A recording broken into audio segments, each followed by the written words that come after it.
예수님께서 갈릴리 나사렛으로부터 와서 세례를 받으신 후에 주로 가버나움을 중심으로 한 갈릴리 바닷가 주변에서 하나님 나라의 복음을 전파하였습니다. 1장 15절에 보시면 때가 찼고 하나님의 나라가 가까이 왔으니 회개하고 복음을 믿으라. 오늘 본문 6장에서는 예수님께서 지금까지 사역해 하셨던 이 주 사역지 갈릴리 해변으로 떠나서 어려서부터 줄곧 자라고 나왔던 고향 나사렛을 방문하게 됩니다. 가버나움에서와 마찬가지로 고향에서도 안식일에 회당에 들어가셔서 말씀을 가르쳤습니다. 예수님의 가르침이 끝나자마자 사람들은 그분의 가르침과 기적에 매우 놀랐습니다. 1장 27절에서도 가버나움 회당에서 말씀을 전했을 때에 사람들이 모두 동일한 반응을 보이며 놀랍니다. 이게 어찌된 일인가? 권위 있는 새 교훈이로다. 권위 있는 새 교훈. 여기서 알 수 있는 사실은 회당에서 많은 사람들이 예수님이 전하는 그 말씀의 지혜와 그가 행하신 이적의 권능을 듣고 보았다라는 것입니다. 예수님 사역 당시 그분이 전하신 말씀과 이적에 능력이 있다라는 사실을 부인한 사람은 단 한 사람도 없었습니다. 그러나 같은 말씀을 듣고 같은 이적을 경험하고도 그들의 반응은 사뭇 달랐습니다. 그러니까 그들이 예수님이 능력을 부인하는 건 아니에요. 그런데 그들의 반응이 달랐다는 것이죠. 예수님을 믿거나 예수님을 믿지 않았습니다. 혹은 도리어 배척까지 하였습니다. 예수님의 고향에서도 그가 전하신 말씀의 지혜와 행하신 그 이적의 권능 자체를 부정한 것은 아니었습니다. 오늘 말씀해 보시면 그들은 놀랐습니다. 이들의 관심은 그러나 말씀을 전하시고 이적을 행하신 예수님 그분께 있지 않았습니다. 즉 말씀과 이적을 통하여 예수님을 믿은 것은 아니었습니다. 도리어 그들은 놀라웠지만 반문하고 있습니다. 아니 도대체 그가 어떻게 그 일을 행할 수 있었느냐 하는 것입니다. 왜냐하면 고향 사람들은 예수님의 출신을 분명히 알았기 때문입니다. 조금 다르게 표현하면 지금 이곳에 모인 사람들은 예수님에 대해 너무나 잘 알고 있는 사람들입니다. 가족과 마을 중심으로 생활 환경이 펼쳐진 이 고대 사회에서 얼마 전까지 우리나라 농경 문화 생각하시면 될 것 같아요. 이웃집의 밥숟가락이 몇 개인 것까지 알 수 있을 정도로 이 친밀도가 엄청났다는 것이죠. 실제로 예수님 당시 나사렛의 인구는 적게는 150명에서 많아야 400명이 채 안 되는 작은 마을이었습니다. 그래서 고향 사람들은 예수님을 누구보다 잘 알았을 것입니다. 그래서 그들이 이 알고 있는 이 틀로, 자신들이 가지고 있는 틀로, 경험한 틀로 이 귀한 은혜의 순간을 이해했다라는 것입니다. 먼저는 예수님을 요셉의 아들로 부르지 않고 마리아의 아들로 부르며 무시하는 어조로 시작합니다. 또한 예수님이 아버지 요셉으로부터 받은 직업이 목수였다는 사실을 언급합니다. 이것은 목수라는 것은 육체 노동을 의미합니다. 아니 그가 육체 노동자인데 어떻게 성경을 능하게 가르칠 수 있겠느냐 하는 반문입니다. 그가 무식하다는 것이죠. 또한 어릴 때부터 보아왔던 예수님의 형제들의 이름을 하나하나 언급하면서 또한 여전히 고향 땅에 함께 살고 있는 예수님의 누이의 이름들을 한 명 한 명 언급하면서 우리 그들 잘 알고 있는데 예수님이라면 그 누구보다 내가 잘 알고 있다라고 지금 그 고향 사람들이 예수님 앞에서 지금 웅성웅성하고 있는 것입니다. 지금 이들은 누구보다 예수님을 잘 아는 자들이라는 사실을 분명합니다. 이거 부인할 수 없죠. 예수님에 대한 지식으로 치면, 예수님과 함께한 시간으로 따지면, 예수님과 관계된 추억들로 따지면 고향 사람들만큼 아는 사람은 없을 것입니다. 우리 행복한 교회 아이들 지나갈 때마다 이 아이들 어릴 때부터 봐왔기 때문에 이 아이들이 나중에 이러잖아요. 목사가 되고 또 뭐가 되면 아이고 제가 이러면서 이렇게 하잖아요. 지금 그런 모든 것을 다 알고 있는 그런 상황에서 예수님이 권위 있는 말씀을 전했을 때에 예수님에 대한 관심이 아니라 그들이 이미 알고 있고 경험한 틀로 예수님을 바라보고 있는 것입니다. 그들에게 예수님은 일상과도 같은 거였어요. 그냥 너무나 친숙했다라는 것이죠. 그래서 자신들이 알고 있는 예수님에 대한 모든 정보들을 마구마구 쏟아내면서 웅성웅성거렸던 것입니다.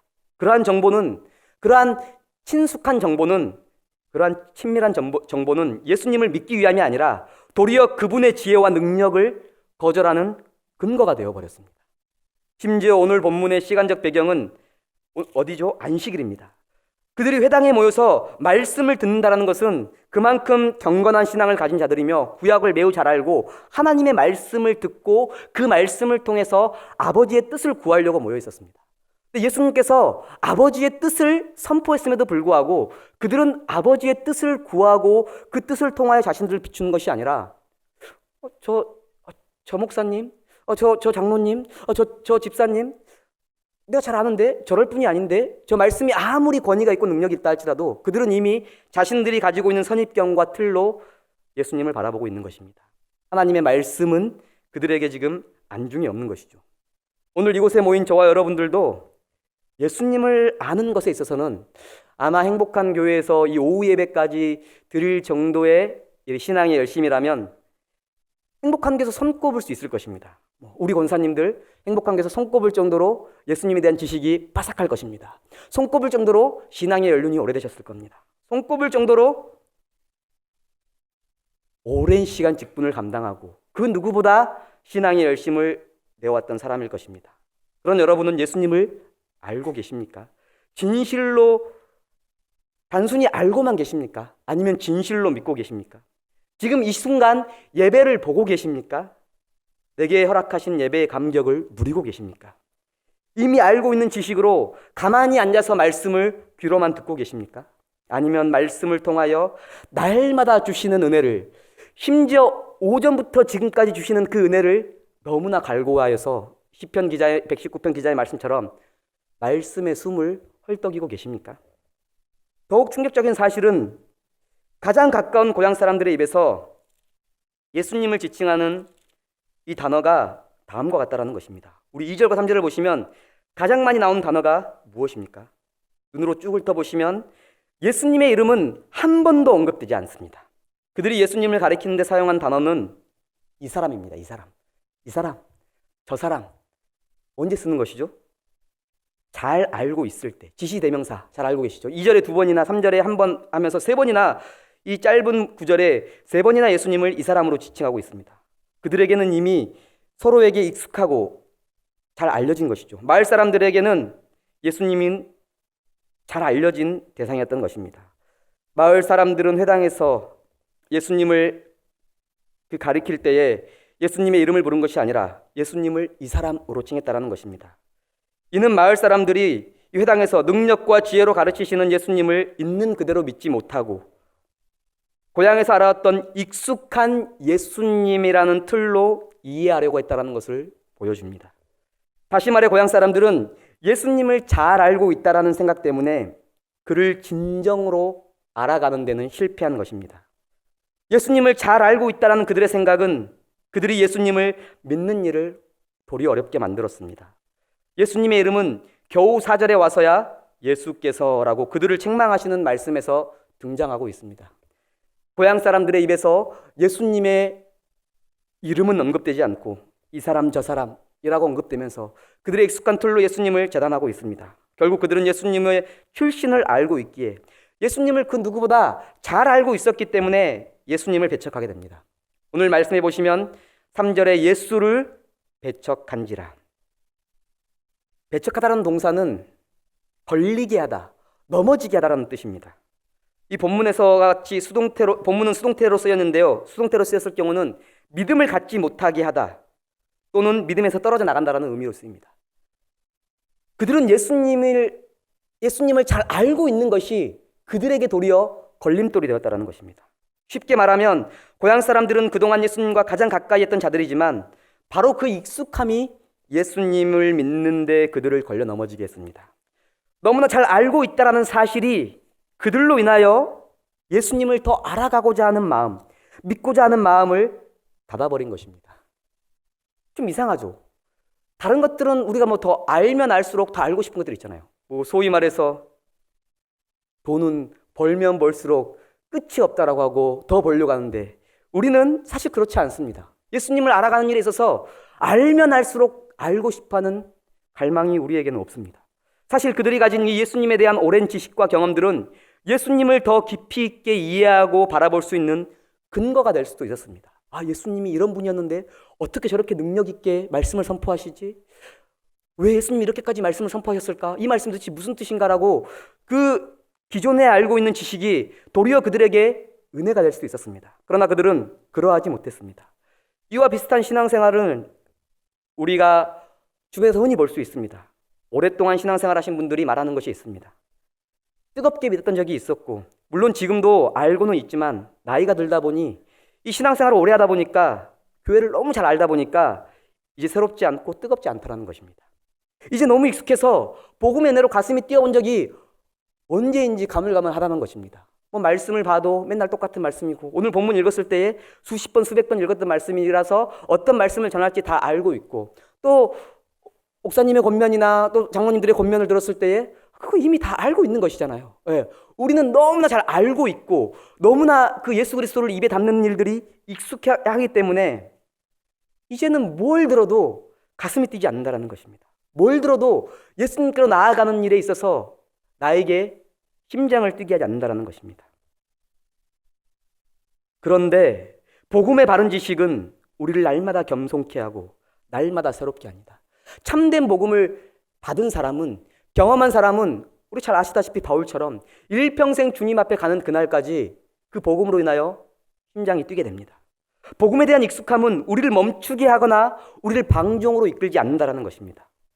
우리를 믿지 않는 상태로 두지 않는다는 것입니다. 그런데 우리는 마치 예수님을 너무 잘 알아서 믿지 못하고 있고 복음으로 가슴이 뛰지 않는 상태를 너무나 당연하게 여깁니다. 이쯤 되면 야, 그때는 원래 뛰는 거야. 한 10년이 아니라 한 몇 년만 지나봐라. 가슴이 뛰기보다 정말 도살장에 끌려가는 소처럼 정말 그냥 억지로 하고 또 마지못해 직분 때문에 하고 어떤 내가 가진 어떤 신앙의 그냥 관성 때문에 지금 그냥 하고 있는 것이다. 뭐 갔을 때 주님께서 지금까지 그래도 오랫동안 했으니까 한 3, 40년 했으니까 나에게 뭐 아름다운 면류관을 알지라도 뭐 개털모자라도 주지 않겠느냐. 뭐 그냥 그렇게 간다라는 것이죠. 그런데 예수님에 대해서 아는 것이 점점 많아지지만 그 예수의 능력을 믿고 누리고 날마다 경험하는 일들이 점점 멀어지고 있지만 우리는 당연하게 그 일들을 그냥 너무나 당연하게 여긴다라는 것이 더 큰 문제라는 것이죠. 다시 말하지만 그것은 당연한 일이 아니라는 것입니다. 바울만 뜨거워지는 게 아니라는 것이죠. 바울과 같은 복음을 받았는데, 다윗과 같은 복음을 받았는데 죽는 그 순간까지 왜 우리는 뜨거워지지 않느냐는 것이죠. 오늘 본문에서도 예수님께서는 고향 사람들의 불신앙을 당연한 것으로 여기지 않으셨습니다. 도리어 6절에 보시면 그들이 믿지 않는 것에 대해서 이상히 여기셨습니다. 이 놀랐다라는 뜻입니다. 그들이 믿지 않는 것에 대해서 매우 놀라운 것입니다. 복음이 믿음을 일으키는 것이 자연스러운 것인데 예수 그리스도의 말씀이 그들을 변화시키는 것이, 그들을 뜨겁게 하는 것이 당연한 것인데 도리어 그 복음이 그들에게 아무 영향을 주지 못한 것이 이상하게 여겨졌다는 것입니다. 예수님의 지혜와 그분의 능력은 성도에게 믿음을 주시고 반응 없는 삶에서 돌이켜 적극적으로 주님을 따르게 하는 유일한 근거인데 거기서 예수님을 믿지 못하면, 그곳에서 예수님을 뜨겁게 받아들이지 못한다면 도대체 어떤 것으로 우리가 주님을 믿을 수 있겠냐 하는 것이죠. 어떤 것으로 우리의 심장이 뜨거워질 수 있겠느냐 하는 것이죠. 따라서 참으로 놀라운 것은 예수님이 보여주신 지혜와 권능이 아니라 그러한 복음의 역사를 보고도 듣고도 믿지 않는 저와 여러분의 모습이라는 것이죠. 그래서 2절에 보시면 그들은 예수님이 행하신 것 때문에 놀라지만 예수님은 반대로 그 행한 것을 보고도 믿지 못하는 너희들 때문에 참으로 놀라고 계십니다. 지금도 주님이 보시기에 놀라운 일은 모태신앙이라는 이유로, 교회를 오래 다녔다는 이유로, 직분자라는 이유로, 신앙의 연수가 오래되었다는 이유로, 그 누구보다 성경을 많이 알고 교리를 많이 알고 있다는 이유로 여전히 주의 은혜의 복음 앞에서 냉랭한 나의 가슴을 치며 주님 앞에 나아가지 못하는 저와 여러분의 완고한 패역함, 지금 주님은 그것을 보면서 지금 놀라신다는 것이죠. 아니, 이 예배당은 나의 그 십자가 복음의 공로 아니면 들어올 수 없는 곳인데 그 예배당을 들어오고서도 그 문턱을 밟고서도 뜨겁지 못한, 그 주님으로 인하여 믿지 못하는, 우리의 가슴이 다시 새롭지 못한 저와 여러분들을 보고 지금 주님은 놀라고 계신다는 것이죠. 그 십자가의 은혜가 영원히 성도를 살게 하는 그 능력이, 날마다 새롭게 하는 그 능력이 왜 너희들을 지금 살리지 못하느냐 하는 것이죠. 우리의 관심은 우리가 지금 이미 알고 있는 것들로 예수님을 믿고 있는 것이 아닌가요? 결국 저자 마가는 특별한 설명 없이 과감하게 다음과 같이 설명하고 있습니다. 5절에 보시면 거기서는 아무 권능도 행하실 수 없어 다만 소수의 병자에게 안수하여 고치실 뿐이었고, 마태복음에서는 거기서 많은 능력을 행하지 아니하였다라고 설명하고 있지만 마가는 그냥 거침없이 말해버립니다. 예수님이 너희들의 믿음 없음 때문에 아무 권능을 행하지 않았다라고 기록할 수 있었을 텐데 아무 권능을 행할 수 없으셨다라고까지 거침없이 설명하고 있습니다. 이것은 참으로 우리에게 의미심장한 것입니다. 실제로 예수님의 능력의 한계를 시사하는 이 표현까지도 거침없이 사용하면서 우리의 믿음 없음을 지금 책망하고 있는 것입니다. 뒤에 보시면 다만 소수의 병자에게 안수하여고 고쳤다라는 것은 예수님은 능력이 있으신 분임에도 불구하고 그의 긍휼로 병자를 치유할 수 있음에도 불구하고 우리의 믿음 없음 때문에 마치 예수님이 능력 없으신 분으로까지 지금 마가는 가감없이 지금 묘사하고 있는 것입니다. 예수님의 능력이 마치 우리의 믿음을 통하여 반응하는 것처럼 설명하고 있는 것이죠. 그분은 우리의 믿음과 함께 역사하시는 것이죠. 하나님이 정하신 방법인 것입니다. 예수님의 능력이 그분의 능력은 우리의 믿음과 상관없이 역사하십니다. 그러나 오늘 이 마가복음에서는 마치 그것이 우리의 믿음을 통하여 우리가 믿는 그 예수님을 믿음을 통하여 역사하는 것처럼 묘사하고 있다는 것입니다. 하나님이 정하신 방법인 것이죠. 믿음은 단순히 많이 알고 많이 경험하는 것, 그것을 의미하는 것이 아닙니다. 경험과 알므로 치자면 이 고향 사람들만큼 알고 경험한 사람은 아무도 없을 것입니다. 믿음은 적극적으로 주님을 따르는 것입니다. 적극적으로 주님을 쫓는 것입니다. 그래서 6장 1절에 시작하면서 마태와 누가는 설명하고 있지 않는 생략된 문장을 이 마가만 설명하고 있습니다. 예수께서 거기를 떠나사 고향으로 가신 제자들도 따르니라. 제자들도 따랐다라는 동사를 현재 시제로 사용하고 있습니다. 이것은 따르다라는 동사는 마가복음을 읽을 때 매우 주요하게 보아야 하는 동사입니다. 마가가 가장 애용하는 동사입니다. 이 본문이 참된 제자에 관한 본문임을 우리에게 설명하고 있는 것입니다. 누가 제자인가 하는 것입니다. 누가 믿음이 무엇인가 하는 것입니다. 이때 거기를 떠났다라는 장소의 이동을 통해서 우리는 예수님께서 거기를 떠났다. 그래서 5장을 눈여겨보게 됩니다. 5장에서 예수님의 참 제자들이 가득한 것을 보게 됩니다. 믿음으로 말미암아 치유받고 믿음으로 말미암아 그 능력을 경험하는 것을 우리 5장에서는 보게 됩니다. 이들의 공통점은 예수님에 대해 보고 들었을 때에 예수님 그분께로 나아갔다라는 것입니다. 예수님의 능력과 귀를 들었을 때에 그 소문, 그게 관심 있는 게 아니라 예수님에 대한 관심을 가지고 예수님께 나아갔다는 것입니다. 혈류증 앓는 여인은 5장 27절에 보시면 고향 사람들과 똑같이 예수님에 관해 들었을 때에 예수님의 옷에만 손을 대어도 구원을 받을 수 있을 거라 생각했던 것입니다. 그래서 예수님의 옷자락에 손을 대었고 믿음으로 예수님의 옷을 만진 후에 치료함을 받았습니다. 예수님께서 따라 내 믿음이 너를 구원하였다라고 그를 칭찬하셨습니다. 또한 5장 22절에 보시면 회당장 야이로 또한 예수님을 보자마자 발 아래 엎드렸습니다. 이것이 그의 반응이었습니다. 회당장이 한낱 나사렛 시골 동네에서 올라온 예수님을 자신의 딸을 치유해 줄 유일한 소망으로 삼았다라는 것입니다. 딸이 죽었다라는 이야기를 35절에서 들었음에도 불구하고 예수님으로부터 두려워하지 말고 믿기만 하라는 말씀을 듣고 예수님을 끝까지 모시고 집에까지 가서 결국 자신의 딸이 생명을 얻게 되는 놀라운 은혜를 경험하게 됩니다. 믿지 않으면 그러면 무엇인가?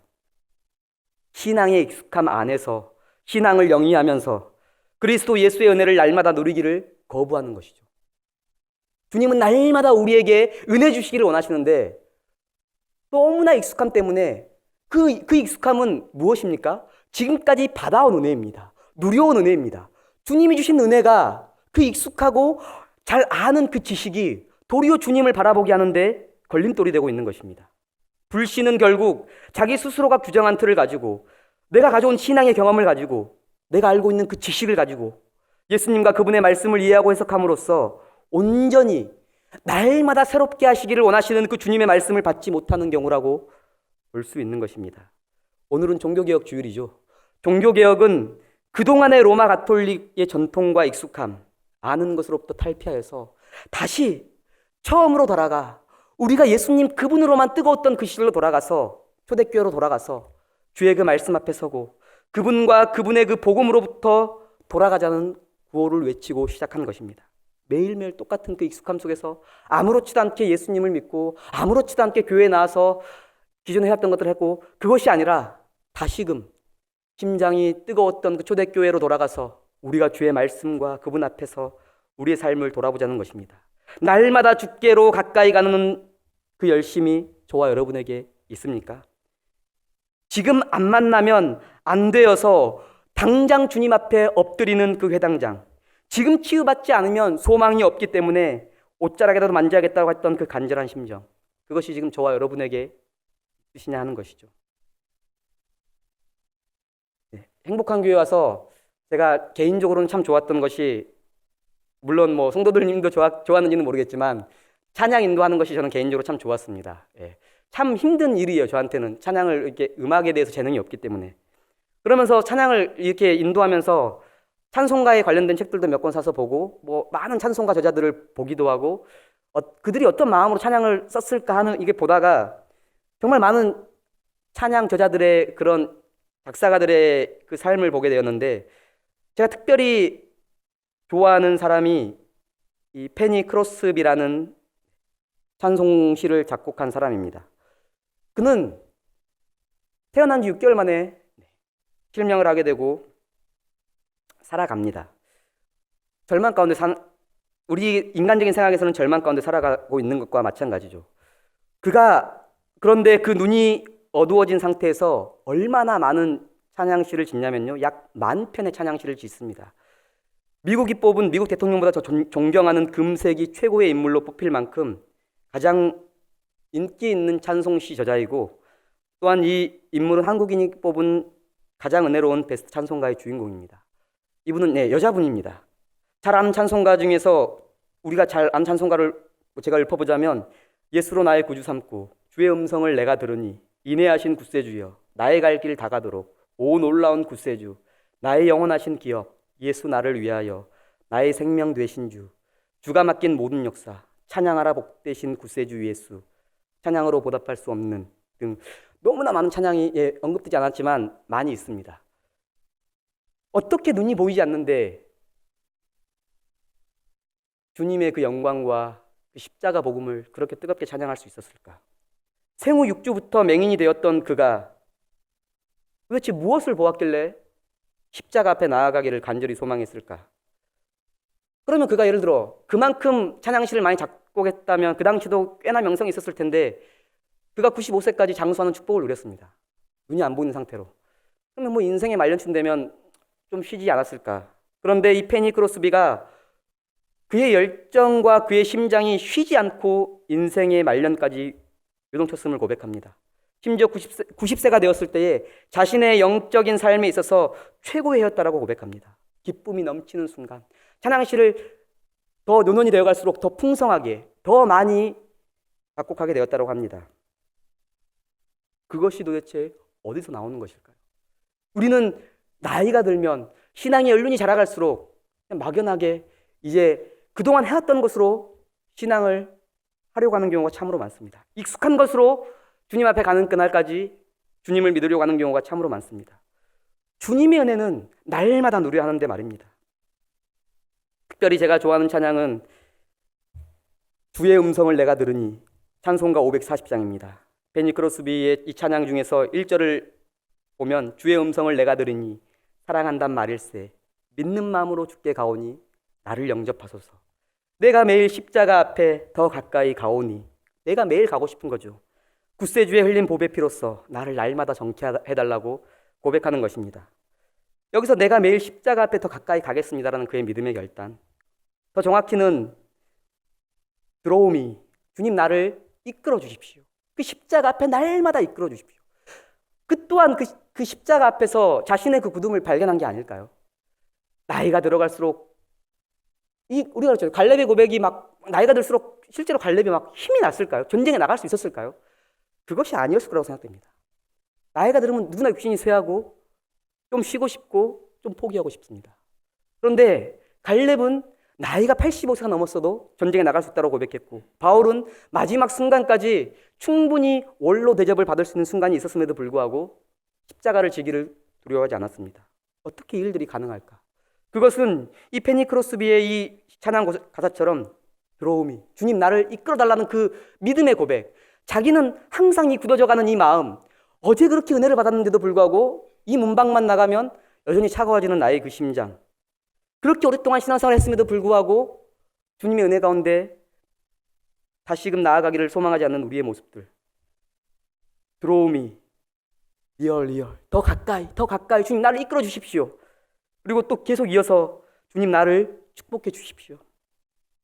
그 들어옴이 하면서 그가 이끌어달라고 하는 것이 바로 십자가입니다. 주님 나를 영광으로 이끌어달란 말이 아니라, 나를 평안 가운데 이끌어달란 말이 아니라, 나를 어떠한 놀라운 축복 가운데 이끌어달란 말을 하지 않습니다. 나를 십자가로 이끌어달라고.